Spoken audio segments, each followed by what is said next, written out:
Hello, everyone, and welcome back to episode 16 of The Meeting Place. No long intro today, so we're just going to get right into it with my guest, who is Eesha Chaudhry. Eesha, how are you doing today? I'm good, Jonathan. How are you? I'm fantastic. Now, we were both just talking about how we've had very long days of just Skype phone calls and just having to talk to people all day long. So I hope you've got enough energy to get through the interview. You know what? I took a power nap before this, so I am ready. Fantastic. All right. So you are going into your fourth year, is that correct? Yep. Perfect. And you're a double major. Is that right as well? Yes, sir. All right. So tell us about your majors and how you ended up picking those majors at UTSC. So right now I'm double majoring in health studies in the population health science stream and international development studies. Those were not at all the programs I had when I first came to UTSC. When I started here in 2017, I was originally in the co-op program for neuroscience and psychology. And after a grueling first year, I realized that the medical field wasn't really my calling. And it wasn't until I took a intro health studies course and just learned more about the IDS program through peers did I decide to take the risk and just completely change my program. I tried out some IDS courses in second year and some health studies courses in second year, and I just really loved the transdisciplinary approach that both had and how both programs are so multifaceted and aren't focused on just one element. Like with IDS, it's practically comprised of everything. Like anything is a developmental issue, whether it's the environment, politics, finance, healthcare, literally everything falls into the field of IDS, which was something that really interested me because there wasn't one specific thing that I was interested in, and I really did want to have a program where I was able to learn a little bit about everything to really decide what I wanted to do as a future career.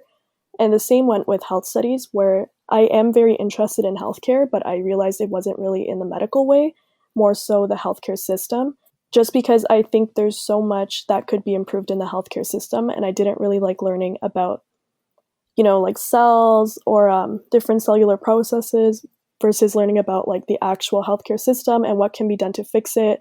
What are issues with healthcare systems across the world and what we can do to better it to ensure that we are providing optimal care for all people. And that was something that just really resonated with me, which is why up to my fourth year, I'm still double majoring in both of these. Okay. So you're more looking at, is it like the policy or like healthcare administration or both of those or neither? It's a bit of both. I've noticed throughout my undergrad, while I started with a mindset of wanting to go into the field of medicine, I soon realized that politics were where my interests really lied. And I didn't know this initially until I started learning more through IDS and health studies that healthcare is such a political atmosphere. The Hmm. whole essence of healthcare is really rooted deeply in politics. And that was something before coming to university I've never would have guessed, where every issue, especially healthcare, is something that's deeply rooted into political hierarchies and meanings. Even if you look at the COVID-19 pandemic we're in right now, obviously it's not a coincidence that if you look at the statistics of the people who are most vulnerable, the people who are most affected, the people who are dying the most, there are deeply rooted political concerns in it where people of color, especially Black and Indigenous folks, are the ones in the West, especially in Canada, who are most susceptible, who are dying at higher rates just because of institutionalized racism within our healthcare system.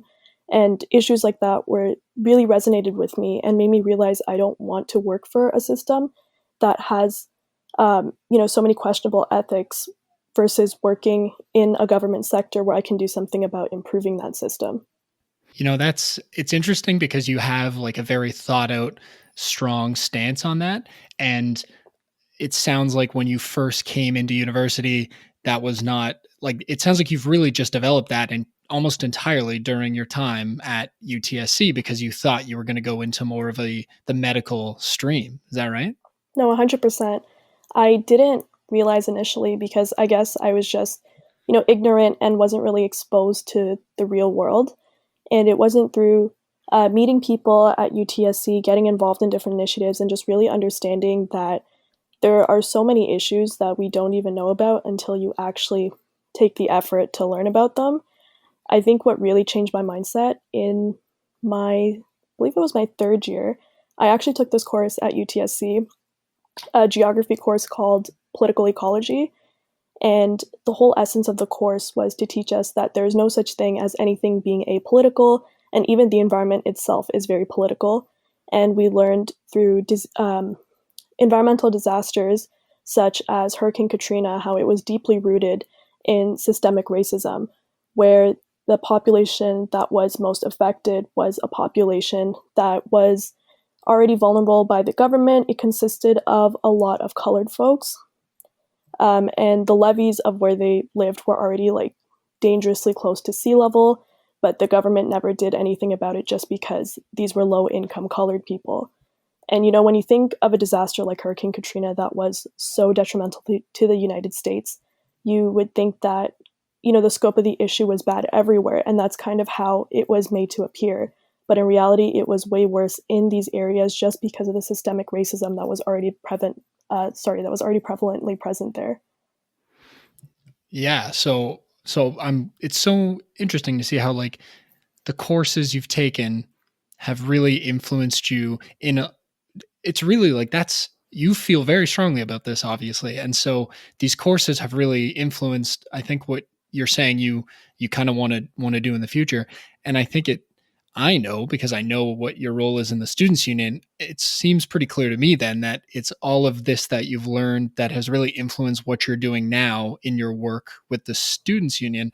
And I don't want to jump too far ahead and get into your work there, because I do want to talk about the whole long story of how you got to that point. But I guess, what was it that created the shift for you? You said that course, but in terms of the type of involvement you've had, extracurricular activities and such, was there a shift in the same way there in the things that you got involved in, and you started to shift more to politics in that way as well? So, if I'm being completely frank, I was not at all involved with anything in high school, and even in my first year of university, I wasn't really involved. For me, it was just a matter of commuting to school, going to classes, grabbing a bite from Tim's, and then commuting back home. And I guess I felt a sense of like a lack of fulfillment with what I was doing, where it just like every day just didn't really feel that meaningful when of course, like, courses and academics are a necessity for university, like that makes up university. Hmm. But I realized after my first year that that wasn't the only thing that made up university.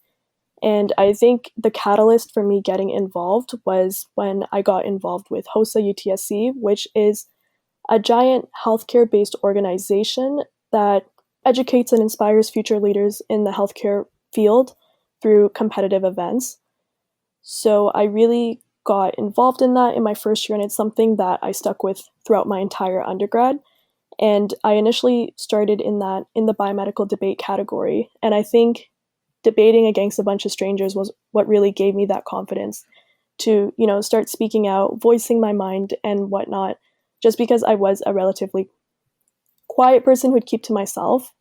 And then that kind of made me realize, like, I have a voice, I have a platform, I should continue building it and use my voice to speak out for people who can't speak out for themselves.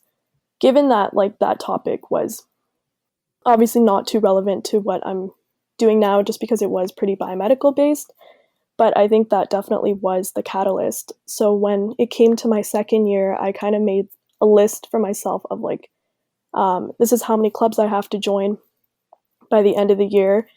And So you challenged yeah, yourself. where I even have like this running list of like, this is the number of accomplishments I have to get done every year. And I just try to like, keep pushing myself. Like if I get 4 this year, I have to do 5 next year, just to keep ensuring that I'm pushing myself to my limits. And in my second year, that was when I got involved in a bunch of stuff. I ended up becoming secretary for HOSA. I got involved in TEDx, and I worked, I'm trying to remember the name, the program development group of TEDx, where I was tasked with training the faculty and staff speakers. So I got to work with some really amazing staff members of UTSC, with just getting to train them. And in exchange for me training them, they did offer a lot of free advice about my career path and how I can better do that. Because I was really fortunate to have Shena Javid, who who works for academic advising as one of my speakers, and she offered me a lot of priceless advice. Alongside that, I also did in my second year get involved more in my DSA just because I wasn't too familiar with IDS. So I did join the IDSSA, and I worked with the logistics team.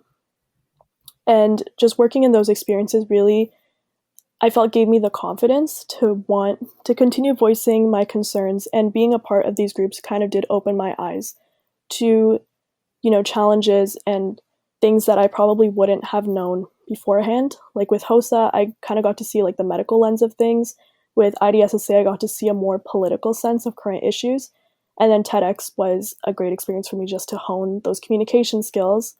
And I think that was what really inspired me to want to join the Students Union, because I ran for the first time in my second year for director for the Center of Critical Development Studies, just because I felt like that would be the perfect avenue for me to learn more about policy making and working in a role where you have responsibilities to try to improve your program and just increase the experience for UTSC students.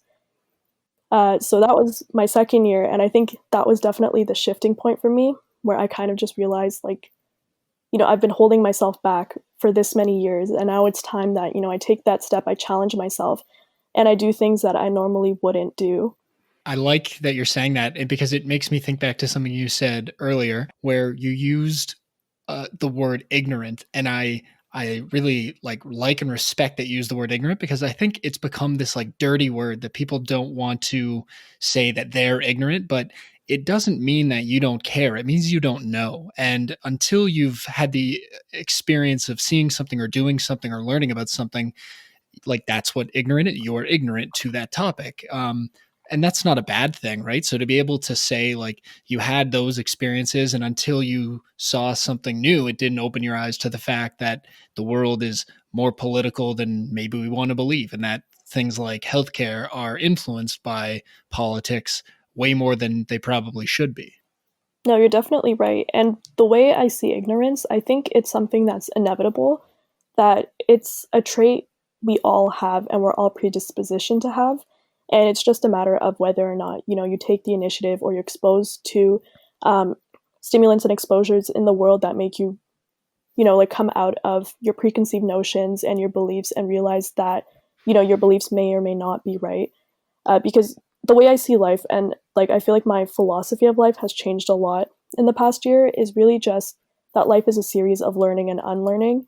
We have our own beliefs, our own notions, and it doesn't really matter if your initial beliefs aren't necessarily what your beliefs are now. That just kind of serves to show how much you've grown since then.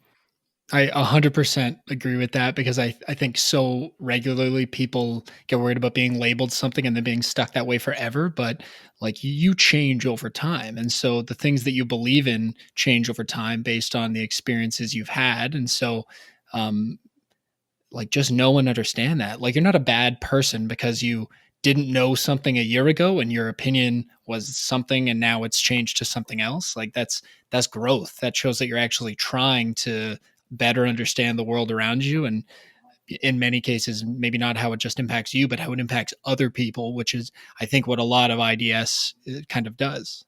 Yeah, exactly. And I think, like you just said, I'm just going to reiterate a bit of what you said, but I do think that if your views are the same now as they were 5 years ago, then chances are you probably haven't had any self growth.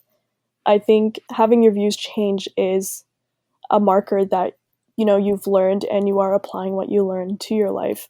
And I definitely Hmm. do credit a lot of my growth to IDS for giving me a more critical mindset and making me more critical about everything. Where it comes to the point, like if I'm watching a TV show or like a movie, I'll start to like critically analyze it, which is something I probably never would have done in the past. And I think just from being exposed to like individuals on campus and groups and programs that I'm in, that has really changed my mindset and made me realize that even, like the values you're born and raised with aren't set in stone, and that they are completely fluid. And if you allow yourself to understand new things or want to learn new things, then you're definitely able to do that.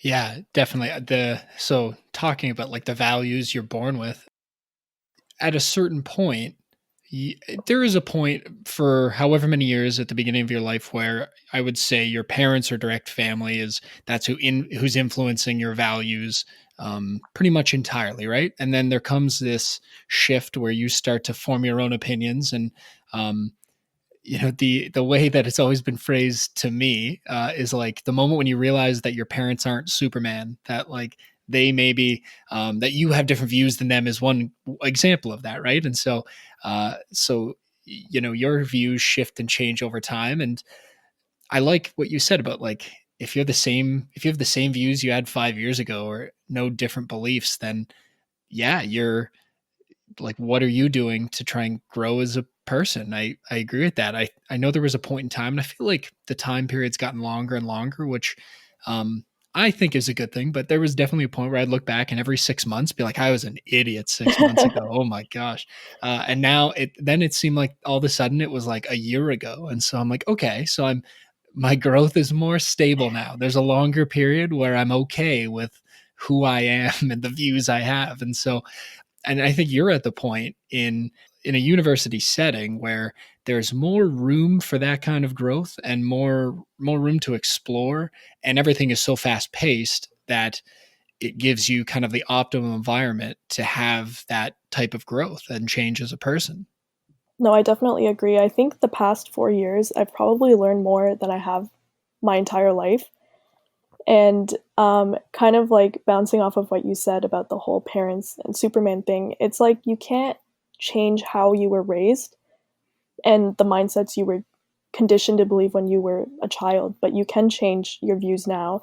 And I think that's the amazing part about, going to university, especially a school like UTSC, where I'm able to challenge my beliefs on a daily basis by meeting new people, hearing new experiences, and learning, unlearning, realizing that some of the notions I had coming into university aren't true, and that was just sort of a product of the environment I was raised in, and my limited knowledge from before I started university. I now know. So every episode, I name it, the student's name and then a position they worked in. But your episode's going to be called Eesha Chaudhry, challenging her beliefs. That's what I'm naming this I episode. like it. Yeah, that's good. So anyway, to jump back on to your kind of growth and development through extracurriculars, because we've talked a little bit more about the academic side. So the last thing you were telling me about was you challenged yourself to up the number of organizations you were involved in. That was going into your third year? I just finished my second year from Yes, my okay. retelling. So all right, so then in third year, you ended up I know you were working in my office, as the multi-faith engagement coordinator, that's the title. Yeah. So what prompted you to want that role in particular? Because I haven't actually had the chance to talk to anyone yet who's been involved in any sort of faith-based group or working on faith programming. So one thing that I feel like I learned a lot about in my UTSC experience through being involved was the diversity when it came to different people from different backgrounds and different cultures. What I never really touched upon was working with different people of different faith and non-faith backgrounds. So when I found out about that position, it just really prompted me to want to learn more just because I was genuinely curious. I had no intention of applying just because I didn't feel qualified for the role because I had no experience working with faith and non faith based organizations. I don't know, something magically convinced me, and I found my fingers typing away on my laptop submitting an application, and I ended up getting the position. Unfortunately, a lot of what the position entailed wasn't able to happen just because of the COVID-19 pandemic, and Mhm. everything had to shut down. But to my knowledge, the year I was the coordinator was only its second year running, so it was a fairly new position. And my roles in that really consisted of working closely with the university and the chaplains that the university has. So I got to work with a bunch of different chaplains, and really my role with them was just like helping them coordinate their sessions because we do have a multi faith office on campus. So just coordinating their sessions with their groups, with students who are interested, holding events with the chaplains. Um, just because a lot of students surprisingly don't know. I honestly didn't even know we had a multi faith office until I Mhm. started working there. I But was actually gonna say, yeah, do you know how many different, like religious leaders are on campus? Because I imagine there's just like you, there's probably a lot of other students who did not know that that's the type of programming that we have. So, to my knowledge, from what I remember, I believe there was about 15, 16 different ones. Like, there were plenty, and we were Yeah, it's definitely a lot. yeah, we were actually in the midst of trying to bring more, but again, unfortunately, because of the pandemic, we weren't able to have a meeting with the new folks. So I'm hoping that whoever has taken on this portfolio next will, continue to do that because I think it is super important for all students to feel included and know that they are being represented. And yeah, no, really the essence of that role was working with the chaplains, working with TPASC and their equity group to coordinate events. This one really interesting event that was started the year before I got the position was doing an interfaith sports tournament, and we were in the planning of that. Unfortunately, it did get canceled, but the because of COVID. But the essence of the event was basically a sports tournament. Students of faith and non-faith backgrounds were encouraged to come, and then the whole plan was to like diversify students with different people of different groups, have like a discussion component, a sports component, dinner, and just um, really allow students to get to talk to students of different backgrounds, all while bonding over playing team sports. I think it's really cool that we have that at the university because I can imagine there's so many people, myself included. Like I went to Catholic elementary and high school, so there's a lot of people that by the time they get to university might not have had a lot of experience interacting with people of different faiths, and so it's pretty cool that we have these places where people are coming together and willing to kind of educate each other, and it's not like in a forceful like you need to learn about my faith kind of way. Like people seem to be pretty open about all that kind of stuff. I know 2 summers ago, maybe three of us from my office went to the Grand Iftar dinner that the Muslim Students Association puts on every year, Mm-hmm. and we ended up sitting down with a student who her brother was on campus, and I think she was an alumni, and we got to like explaining the different sects of Islam and Christianity and trying to like teach each other about it because like she didn't know about different Christian groups and I didn't know about different Muslim groups. So it was cool to have that experience, and that's from a staff perspective. But students probably have way more of that interaction on campus because we're offering programming like that. No, definitely. My biggest fear starting the position was just I didn't know how comfortable students would be talking about faith, and I just didn't want to offend anyone. So I felt like when I started the position, I was really walking on thin ice until I actually started talking to students and chaplains, and I discovered that students were really open to share their ideologies about their beliefs and listen to other students share theirs. And I thought that was just incredible that students, especially at the UTSC community, are so open to learning about other people and other groups. And we even hosted an interfaith dinner in January.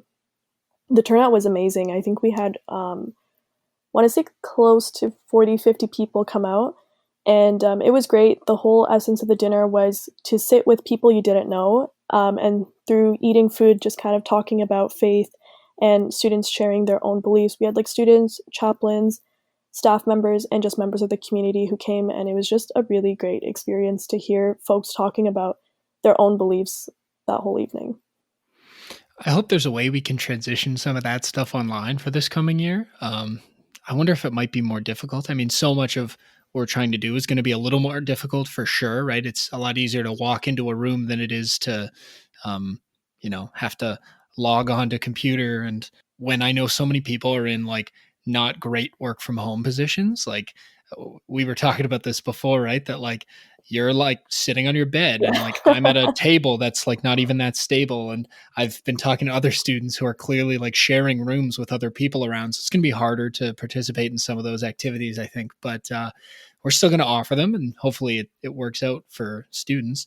And so I am also curious to talk about what type of things you're planning for next year because something that you ended up doing last year was running in the students union elections. And so maybe first if you can just kind of explain the students union to anyone who's not familiar with it, and then what your role is and how that election process worked and why you decided to do that. For sure. So the Students Union, the SCSU, which is known as the Scarborough Campus Students Union, is basically a group of students who work sometimes with the university, sometimes lobbying for the university to change. Essentially, it's a group of students who are there to hold the university accountable and provide services, campaigns, and events to students. And then the role of students with the union is to hold the union members accountable. So we're comprised of 6 executives, 5 vice presidents, 1 president, and I think 18 board of directors, if I'm not mistaken. And there's a director for every program. There's a part-time international and 2 first-year directors. And for the directors in specific, they work with students in their program and faculty members to really lobby to improve their programs.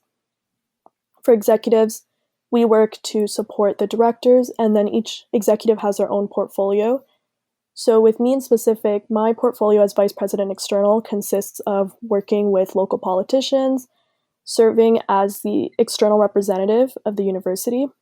So I work with like coalition groups and external groups, lobbying for better mental health, improved transit, and housing.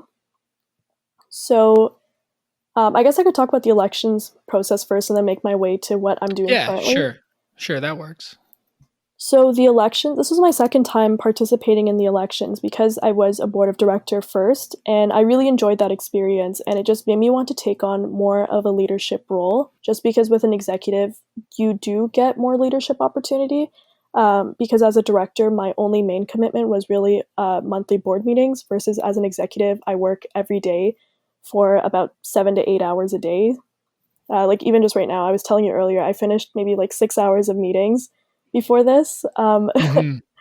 So with regards to the election process, it's a pretty tedious process. And I think like my role as a director was way easier than running to be director, just because the election process is really hectic. It consists of a nomination period where you have to get a certain number of signatures to nominate yourself to run, then an all candidates meeting, and then there is an SCSU budget that you get. So I believe for directors, they cover you for 50 posters, for executives, 100 posters, and then you're expected to plaster your posters all over campus. So Yes, there's, we love that time of yeah. year. Honestly, it hurts my heart just seeing all that paper. Um, so that's definitely a fun time, just running around campus, slapping your face everywhere. It came to the point where I hated seeing my face. Like I would avoid BV and all the hot spots on campus just so I wouldn't have to see my face everywhere. Just because I hated it so. Like if anyone saw me, they would kind of like do a double take and look at the wall, and I was like, yeah, I'm the girl on the wall. But then there was the actual campaigning process, which from what I recall was about 2 weeks, which was really just like talking to students, handing out our like flyers and explaining what your campaign points are and what you hope to do if elected. And then the dreaded 3 days, which I think were the reason most people avoided Tim's for those 3 days, which were the actual Right. voting days.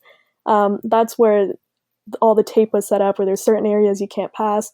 And essentially it just feels like you're being verbally harassed by a bunch of different people, shoving their campaign points down your throat. And this is because the voting polls are Yes. just outside Tim's, so people go there to vote, but you can campaign, what, like 50 feet away or something Yeah, up I think until voting ends. there's like certain tape areas where like if you pass that you can get demerit points. A certain number of demerit points means you get disqualified. I Mhm. remember in my first year when I wasn't involved with when I didn't even know what the union was, um, I was genuinely terrified. Like I was just trying to get a French vanilla before my 8 a.m. stats class, and I just have a bunch of people coming up to me like, "Have you voted? Have you voted?" Like I have no idea what you're talking about. Like I was genuinely scared. And I remember just telling like everyone who came up to me, I'm like, "Yeah, I already voted. Yeah, I already voted." Um, Yeah, and these people do have the best intentions. They want you to participate in the political process that you as members of the union, because every student, every undergrad student pays a fee to be a member of the students union. They're your representative body. So these people have the best intentions. They want you to participate in the political process that is deciding your representatives for the university. But exactly. as you're kind of indicating, it can be a little intimidating. It can definitely be overwhelming, but I do understand where candidates come from because, students should definitely be participating in voting. Like you said, there's a fee they pay for the union. The union's role is to represent all 14,000 plus undergraduate students at UTSC, and they do make decisions that really do affect virtually every student, which is why I think it's so crucial for students to, really learn about the platforms and make sure that they are voting. Because especially what I've noticed in the past, even with like our provincial and federal elections, the people who complain the most are usually the people who didn't vote. And, if you want change, you got to do something about it. So either, if you want change, you run for the role or you vote for someone who you think will bring about the positive change that you're looking for. Yeah. So then what was that like running as a VP? Because that's probably a much more thorough process. There are debates and you've got to really have a very thorough platform, right? So how did you kind of develop your platform, or is it really just based off what you believe, having been a student here for so many years and what you've seen? So I definitely combined my own experiences as a student, talking to other people, whether it was friends and classmates, and just hearing their problems. I kind of had uh, an advantage where I was a director the year before. So being an active director and being a part of the different SCSU committees, I really got to learn firsthand a lot of the issues students had. So I knew what needed to be fixed. And then through being a director, um, there's a level of feasibility when it comes to your campaign points. And I learned Hmm. firsthand as a director that there's a lot of things that we want to change that aren't necessarily feasible. Like my biggest thing as a director, I really wanted more online IDS classes. Obviously, because of COVID-19, like anything's possible now, but Right. come a year ago, and that was virtually impossible just because of limitations of professors and class sizes and whatnot. And that was something I learned after elected. So it really did give me that insight on this is what's feasible, this is what isn't feasible. And I soon came to realize that a campaign point that sounds too good to be true is probably because it is. Because as students, there's only so much we can do. At the end of the day, if it's because the SCSU owns a student center, it's easier to get things done within the student center, but to get things done all over campus, it requires approval from the upper university admin. And Hmm. that really is dependent on your lobbying skills, what you're asking for, how persuasive you are. And that's something that's like totally subjective to the actual group or person lobbying for it. But with regards to running as an executive, it was pretty much the same process. The only difference was 50 more posters. I definitely had to talk to a lot more people just so folks knew my platform. Um, Definitely a lot more detailed campaign points versus my points as a director were like, oh, get more online classes, host more events, versus as an executive, it was lobby for this, for transit, do this to improve mental health, do this for OSAP. Um, and I'd say it was definitely more issues that were specific to all the students and not just the students in my program. And then, of course, there was also the debate. So, me having a pretty uh, detailed debate background, that was something that I really thoroughly enjoyed just because I absolutely loved debate. So, I found that as a bonus, and that was really fun. But obviously, I know not a lot of students enjoy stuff like that. I remember reading somewhere that people fear public speaking more than they fear death. I've heard that too, and I think people say that to make everyone else feel like, "Oh, if you can public speak, you're in the minority, good for you." Because I think so many more, maybe people do fear it, but so many more people are better at it than I think they realize. Yeah, I think there's more of a fear of kind of like when we started this podcast where you were saying like, "Oh, I like hate starting these. I don't know how to start it." Yeah, it's so awkward at the beginning 'cause I'm like, "All right, now we're, like, chatting, and now I gotta, okay. Hi, everyone," and then start, right? So it's a bit weird for sure. I think it's similar with public speaking where kind of like getting into that initial groove is the complicated part. And then even like the beginning of this podcast, I was a little nervous. Now it just feels like a conversation between It's two easy, people. right? Yeah, This is like us exactly. talking at work. um, but no, definitely it was an interesting experience. I feel like I got several gray hairs from those 2 weeks. It's I've heard other definitely people say that too. definitely a lot more stressful than it should be, but also I feel like humans just have the tendency that in the moment things seem so much bigger than they actually Oh, are. 100%, right? And it's my favorite thing to point out to students if they're freaking out about something, like, in 6 months or a year, the thing you're freaking out about right now is gonna have been okay. Like, it'll go okay, and it might not go exactly as you expected, but long term, you might ever forget this ever happened. It's all temporary. And that's how I feel with like maybe 99.9% of my problems, where it feels like the end of the world. And then like a few weeks later, a month later, I forgot it even existed until someone brings it up. Or like Yeah. if my parents were like, "Hey, remember when you were like crying because you were stressed about this?" I was like, "Oh, I was crying? Like that's interesting. I don't remember." Yeah, which is better than the alternative, which is like I cry all the time. I don't remember that specific incident. Okay, so it was a stressful experience, but um I'm curious, was it more or less stressful than 45 days before you're supposed to start the job, COVID-19 hits, and now you have to start this brand new role while working from home? What has that whole experience been like? Because I have to imagine you're going through one of the harder transitions the union's ever had to go through in terms of learning from your predecessor and then trying to get whatever programming and planning you have for next year off the ground. So compared to the COVID-19 situation, elections was definitely a breeze. I was definitely not braced for everything shutting down. And I would definitely agree that I think this has been one of the most challenging years for the union. I am so grateful that our team, our executive team, our staff, and our directors are so passionate. It's like a passion and drive I haven't seen before. And it's just really exciting that everyone just genuinely wants to, work hard and lobby for positive change. So it was definitely super difficult at first, just doing everything from my laptop in my bedroom. Um, and I think just because I am a type of learner where I can't do well when it comes to remote learning versus in person. And I really did want that face to face interaction of, like going to meetings, having discussions and whatnot. So to have it all online, I think my biggest challenge has been with productivity, just because, like you mentioned, I'm sitting on my bed right now. It's my desk is right beside me. I start at my desk and I end up on my bed, and then I just Mhm. feel super lazy and lethargic and unproductive. Um, and I think that sense of like waking up, getting dressed, and commuting to school is was like part of my routine. So the fact that that's like taken out of my routine and it's like, okay, let me wake up, brush my teeth, run my fingers through my hair, and now I'm ready for a meeting. So there's definitely been a shift. And I think the hardest part was not only adjusting to that, but just kind of configuring how to go about things now that it's anticipated that the whole school year is likely to be online. And with the union and even like clubs, like I am the current HOSA UTSC president, and I was not expecting the whole year to be remote. So now it's Mhm. kind of difficult to configure like this is how we're going to go about things now that it's virtual. So like this conference that we hold is going to be moved to Zoom instead of the IC atrium. Um, or like this event, this initiative is going to be moved online. Um, so that's definitely been challenging. And I just think the lack of face to face interactions, like instead of, in person meetings, I spend my whole day on Zoom meetings or just typing out emails.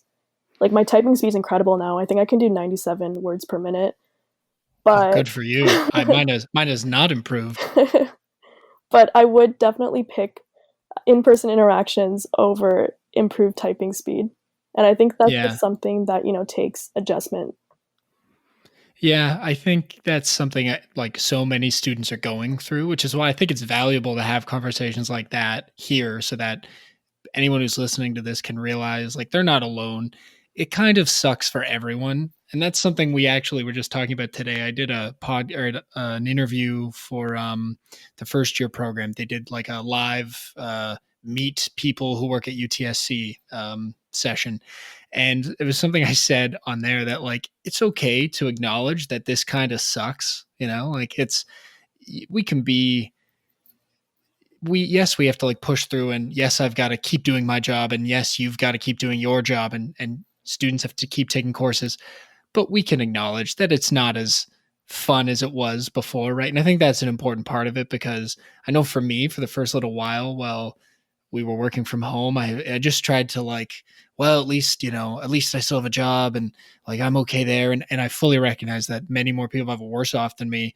But my thing about not being able to work in the office and see people, which is what I like about my job, like that can also not be cool, And I think a lot of students are probably going through the same type of emotions, realizing that next year is going to be online, and it's really putting a bit of a damper on how they feel. But yeah, it's going to be like that for a while, but we'll get back to normal at some point, and it might not be next year, but down the line, and we're working. I'm sure you would say the same thing about the union. Like, we're going to try and make next year the best possible student Yeah. experience, even though it's going to be different than normal, right? So things are going to be different, but there's going to be plenty of opportunities for students to try and have interaction with other students they don't know, or with clubs that they want to participate in and get involved in. And I imagine the union's got their own initiatives that you guys are working on too.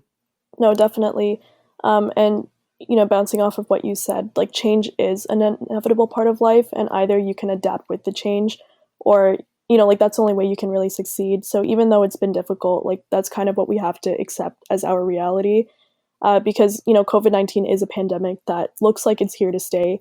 Um, for at least I'd say the next like year and a half, maybe even 2 years. So now, with everything being remote, like we just have to accept that that's our reality, and really use that as, like, the way I kind of see it is I'm trying to use it as a motivator to work even harder, just to make the experience that much more worth it, because obviously we don't have that in-person component. Like when the shutdown originally happened, I was like quite relieved, because I was like, oh my god, I don't have to commute an hour and a half to school anymore. Like I can just sleep in and do all my classes on Zoom. And then come May 1st, when my term started, I was thinking, like, okay, I hate this now. Can the world go back to normal? um, but, it's something that we have to accept. And that's something that I've really been trying to take into consideration, with my club, with SCSU, and just knowing that, our events were pretty good, but now we have to work even harder with our services, events, and campaigns to make sure that they're remote, they're online, and we're still giving students not even the same level of support, but even more support, because, these are challenging times. So with regards to the union, we have every year the execs draft a bunch of campaigns, and we draft them in the beginning of May. So usually there's about 3 to 4. This year we felt like I'm genuinely convinced 2020 is the cursed year, because there's like issue after issue that just keeps rising. And that just made us kind of realize and put things into perspective that 4 campaigns isn't enough. And we actually bumped it up to 6, because there's just so many things that need to be addressed, whether they're issues that have recently arisen or issues that have been prevalent for a very long time that no one's done anything about. Um, so I can explain them a little bit more in detail if you'd like. If you just maybe want to mention them, and then tell people where they can find a little more detail about them, to maybe just a brief description. Yeah, for sure. So we have, 6 different campaigns. Our first one is a mental health campaign, um, which it's, come to a realization that the health and dental insurance we offer isn't really totally inclusive of mental health. Neither are the services that health and wellness offer, especially with everything being remote. And a lot of students, especially during this time, are, of course, going through so many issues, and there's already enough stressors that mental health crises shouldn't be added to the list. So we really are working with students and external organizations in the university to change the mental health policies. Um, Another campaign point we have is working to prevent sexual and gender-based violence. So we are working with external groups and kind of just like reevaluating everything we're doing as a union to ensure we are giving students support that they need, and adopting a victim prioritization approach to ensure that all students are protected as best as we can protect them. We also have an anti-Black racism campaign, a housing advocacy campaign, a tuition campaign to lobby the university, um, and universities all across the province to consider a tuition freeze for COVID-19, because, international students are definitely taking the biggest hit from this. And it's not fair to them that they're going through just the same issues as us. And, they're not even eligible to apply for CESB. So we really do want to do whatever we can to alleviate these concerns. And then we also do have an environmental justice campaign, which I'm super excited about, because the environment is something that I think people neglect way too much. And if our generation doesn't do anything about the environment, then essentially the rest of the world years from now are like practically done for. Yeah, no, I can agree. And we actually have a newish club on campus, the Environmental Sustainability Society, I think is their name. And they emailed me about coming on the podcast. So I'm going to talk to them about what they're working on at some point, probably in the next month or two. So that should be one you should listen to. I will Maybe you definitely. can work with them. Yeah, that'd be interesting. Yeah. So that's good. It sounds like you have a lot of different initiatives you're working on this year, and COVID is stopping some things, but it's created more things as well. And so we're all working, and we're all gonna try and offer as much good programming for students as we can this year. And so I think that is a really good place to end off here today. So thank you so much for coming on the podcast today and talking about your experience. I think a lot of students are going to benefit from hearing about it. Well, thank you so much for hosting me. It was fun. Oh, good. I'm glad. I do want this to be enjoyable for the people involved too. So, all right. Well, I guess we will chat soon. All right, thanks so much, Jonathan. Take care.